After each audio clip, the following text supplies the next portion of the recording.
আসসালামু আলাইকুম রহমতুল্লাহি ওবরকাত।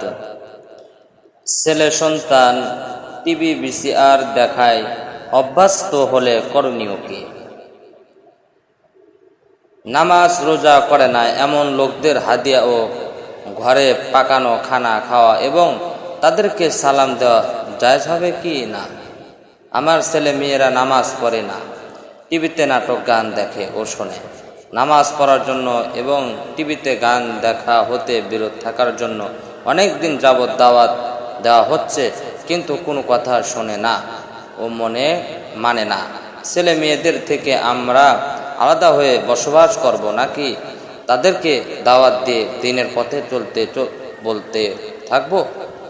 উল্লেখ্য যে টিভি নিষেধ করা সত্ত্বেও ছেলের রোজগারের টাকা দিয়ে ছেলেই টিভি কিনেছে।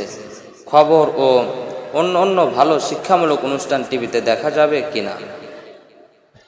উত্তর: হ্যাঁ, আপনাদের জন্য এখন তাদের থেকে ভিন্ন হয়ে বসবাস করা ভালো, যেন এই বিচ্ছেদে তারা ব্যতীত ও অনুতপ্ত হয়ে নিজেদের ভুল থেকে ফিরে আসতে সক্ষম হয়। তবে এর সাথে সাথে তাদেরকে বুঝাতে থাকবেন, আল্লাহর নিকট তাদের তাওবার তৌফিকের জন্য দোয়া করবেন। প্রচালিত টিভির কোনো অনুষ্ঠানই দেখা জায়েজ নাই। এর সকল প্রকার অনুষ্ঠান দেখা গুনাহের কাজ এবং গুনাহের সহযোগিতা। সুতরাং দিনদার উপর কায়েম থাকতে হলে এর থেকে দূরে থাকা একান্ত জরুরি।